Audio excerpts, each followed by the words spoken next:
I want to talk now about the single worst military defeat in all of American military history. It's a little known battle, but a very important one. And I'm going to spend a considerable amount of time walking you through it. Let me share the screen with you. That up and running.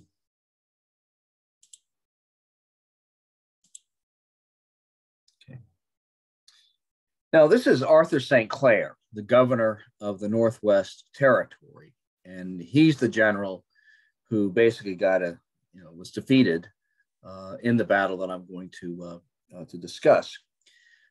But there had already been a severe defeat prior to St. Clair's defeat, as it became known.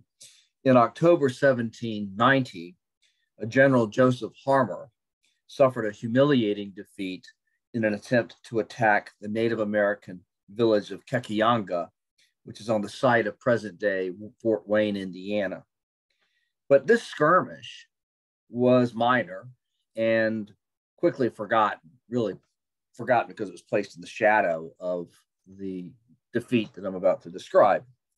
A year later, this same General Arthur St. Clair met disaster when he undertook his own campaign to attack Kinaqua.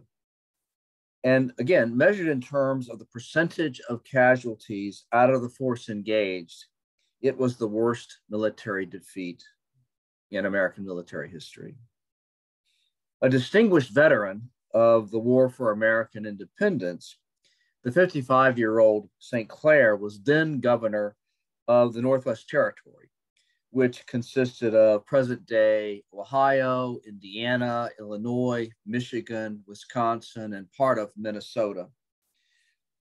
And despite two treaties between the Native Americans living in Ohio, the Ohio Territory wouldn't become a state until 1803, despite two treaties which tried to keep the Native Americans living in Ohio and the rapidly encroaching white settlers, tumbling over the Appalachian Mountains and settling in Ohio. Despite these two treaties, there was significant violence, nevertheless. And to stabilize the situation, St. Clair decided to create a string of forts.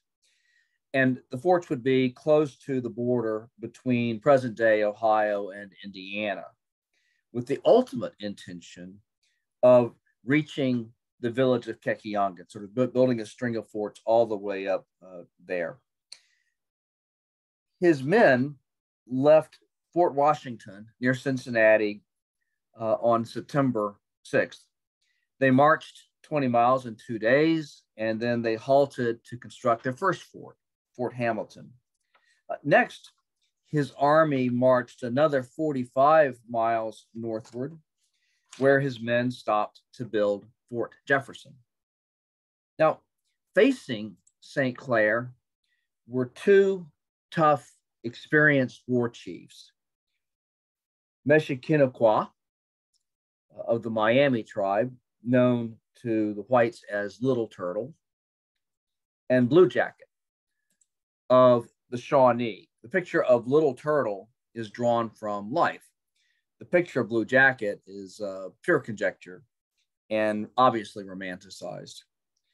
Little Turtle and Blue Jacket had already pummeled Harmer's force the previous year. They were joined by a third war chief, Bukangahalas of the Lenape tribe, who is not depicted here, obviously. And together, these three war chiefs led about 1,000 warriors. Now, St. Clair's army consisted of 600 regular army soldiers, like those shown at left, which is about 25% of the entire U.S. Army at that time. Joining them on the expedition were 800 men conscripted to serve for 6 months. These were ill-trained, poorly motivated, and almost useless. The remainder of St. Clair's force consisted of 600 militia, mostly Kentuckians, who were less than eager to participate in the expedition. Thus, St. Clair's force, total force, numbered 2,000, twice that of the Native American force in numbers, but greatly inferior in quality. Accompanying the troops were between 200 and 250 camp followers. Now, the name camp followers sort of, traditionally connotes prostitutes, and there were probably some prostitutes among these camp followers. But most of them were women, including many wives and children of the militiamen, who came along and cooked meals and did laundry and mended clothes and basically provided valuable logistical support to St. Clair's force. The lead elements of St. Clair's army left Fort Washington, which is on the site of present-day Cincinnati, once again, on August 1st, with the main body following in early September. Now, it was late in the year to undertake such an expedition, given that St. Clair intended to stop and construct forts as he headed north, which obviously was going to make for a slow expedition.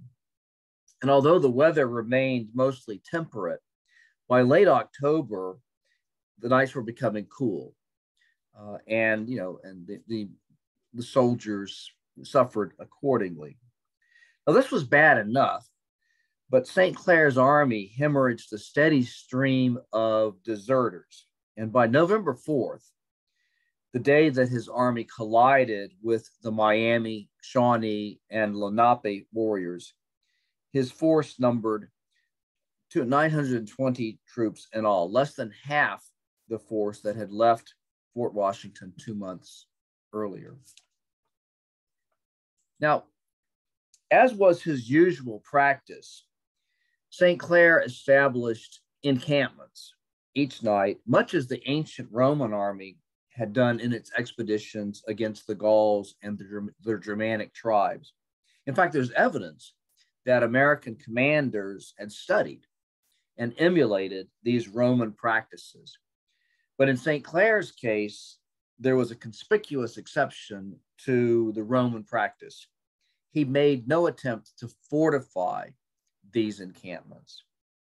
And the encampment constructed on the night of November 3rd, the eve of the battle, was perched on top of an open hill with his available force dangerously spread out. And you can see this in a map that was made pretty much at the time that the battle occurred. The single worst mistake was that the army was divided by the eastern branch of the Wabash River. And if you look closely, sort of in the right third of the map, you'll see that east branch. And then you can also see, 3 militia units encamped, on the opposite side of the shore from the rest of St. Clair's army. The next morning, soon after the American encampment stirred into life, Little Turtle led over 1,000 warriors of the Native Confederacy in attacks on the separate camps, striking first at the exposed militia encamped on that west bank of the Wabash River. The 270 militia in this encampment fled almost at once, which left the main encampment exposed. The troops here were regulars, but they were still inexperienced, and they were quickly overwhelmed. You can see that they had cannon, but the artillerists were killed by Little Turtle's warriors before they could fire their guns. So the cannon, did not come into play in the battle. The regular infantry, despite being inexperienced, eventually organized themselves well enough to conduct an effective defense. And St. Clair mounted his horse, which was a courageous act because it made him an obvious target. But he did it in order to help rally his men, by being conspicuous, by being visible to them. But the losses of the American force grew too quickly. And after 3 hours, St. Clair ordered a retreat back to Fort Jefferson. Now, the route back to Fort Jefferson was blocked by Native American warriors, but a daring lieutenant colonel organized most of the remaining effective troops and led a furious bayonet attack that opened a path to escape. And although wounded, St. Clair survived to lead the retreat, but few of his soldiers remained alive to follow. Only 24 troops escaped unharmed.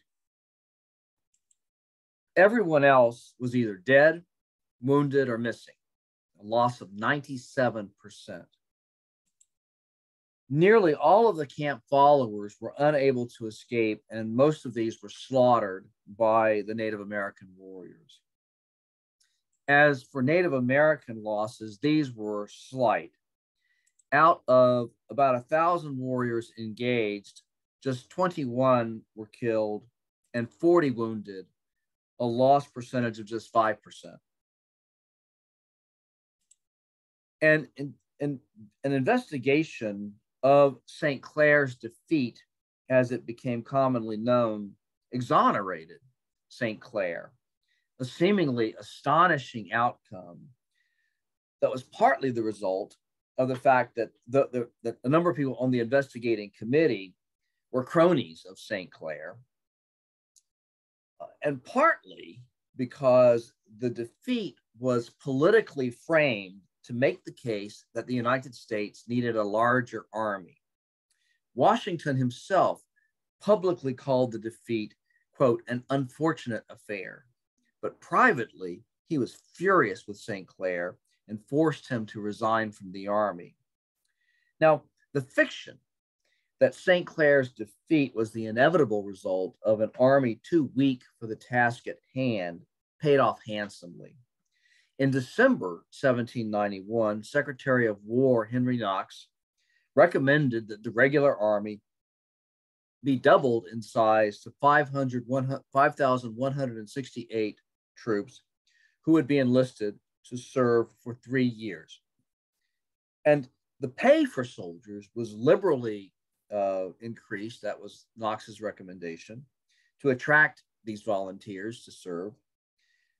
And he proposed that a new volunteer infantry regiment be created and that the cavalry force in the U.S. Army be substantially expanded.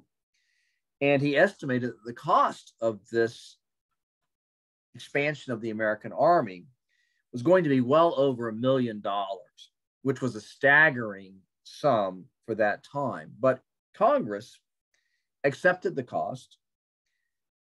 The new military bill was passed in March 1792, and Washington promptly signed it into law. But one major question remained: who would command this expanded army?